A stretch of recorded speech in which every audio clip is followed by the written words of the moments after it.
ته به دا خبره ستا بچی نن سهار لمونځ نه کوي پروت دی چې څوک تا ته وایي ولې والله ډېر وار مې غږ مړ کړی دی چې نه کوي نو زه څه وکړم او د سهار لمونځ خاص کر هر لمونځ چې کوم دی څومره مهم عبادت دی بیا د سهار لمونځ قضا کول دا د انسان دپاره د هلاکت لویه ذریعه ده د مسکنت لویه ذریعه ده د بدبختۍ لویه نښانه د هغه ده چې سړی د سهار لمونځ قضا کوي ته په دې پرېږدې پلار یې ورته ناست وي مور ورته ناست وي بچی یې پروت وي ولو که لس کلن 12 کلن وي دی غږ نه پر کوي د دغه وخت په لمانځه باندې نه خبر کوي چې ورسې جومات ته ولاړ شه وایي مې ښه دی ښه ارام بیده دي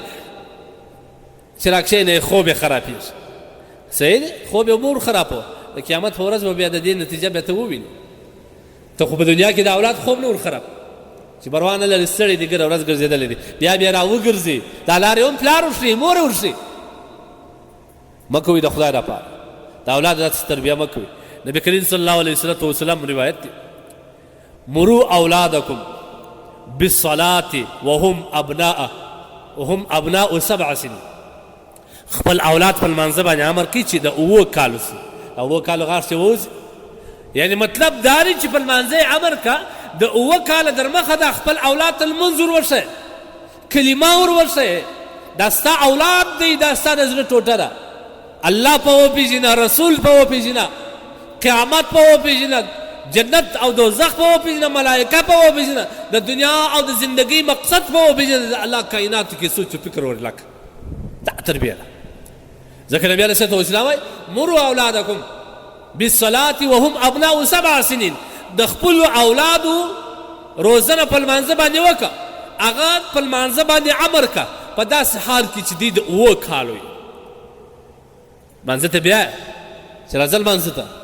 جومات ته راځه که نجلۍ وي لمانځه ته پورته کوه مور ته یې ووایي چې دا به بې لمانځه پرې نږدې په هر وخت په لمانځه باندې پرته غږ کوه او نبی علیه الصلاه والسلام وایي واضربوهم علیها پر دغه لمانځه باندې ووه کله چې دوی د 10 کاله سي او د دوی په بسترو کې جلاوالې راوله کله کله د ماشومان مور و پلار په یو غټ ځای کې بیده کوي تر تک په راکش کې کله چې د 10 کاله واوښتل بیا اجازه نشته بیا به د هر یوه دپاره جلا جلا خپل بستره جوړه جلا جلا به بیده دا د اسلام روزنه ده تاسو وګورئ نبي علیه الصلاه والسلام د خپل مسجد څنګه روزنه کوي دا زموږ دپاره د تعلیم یو لوی عظیمه لاسته راوړنه ده د خپل نبی کریم صلی الله علیه وسلم د خپل نبی تعلیمات موږ باید په ځان کې عمل وکړو نبی علیه الصلاه والسلام لمسی حضرت حسن بن علي رضی الله تعالی عنه د صدقې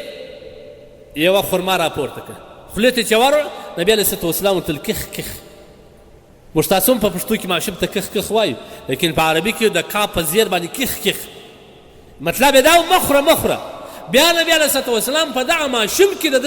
ماشومتوب کې د ذهن ورجوړوي ورته وایي چې بچی موږ او تاسو او زموږ فامیل دا د صدقې د خوراک څخه منع یو صدقه به نه خورې د دغه وخت څخه یې دا ټوټ ماتوي دا که ستا اولاد شي داسې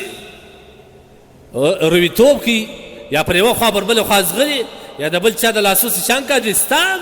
تربیه ده ته روزنه وکړه په بل روایت کې راځي انس رضی الله عنه د نبي علیه الصلاه والسلام خادم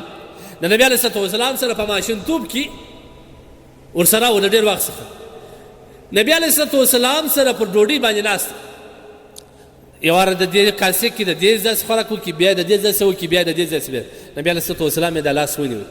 چې بچی دا رقم نه دا بدکار دی د خپل مخ څخه د خپل ځای څخه خوراک کوه دا د خوراک آداب دی څومره لویه خبره ده تاسو زموږ ماشومانو په خوراک کې څومره بې ترتیبه مخته دا روزنه ټول د مور و پلار مسؤلیت دی زه وایم نبي علیه الصلاه والسلام فرمایي کله چې انسان مړ سي عملنامه یې بند سي عملنامه یې مکمل بند سي هېڅ شی نه لیکن 3 کسان نیکبخته دا رقم دي چې د مرګ ما بعد هم د آخرت په اکاونټ کې د نیکیانې جمع کېږي یو د هغه څخه هغه پلار دی چې درشا یې نیک او صالح زوی پرېښی نیک او صالح زوی پرېښی او هغه د ده ښه روزنه کوي هغه د ده ښه روزنه کوي دا مهم خبره ده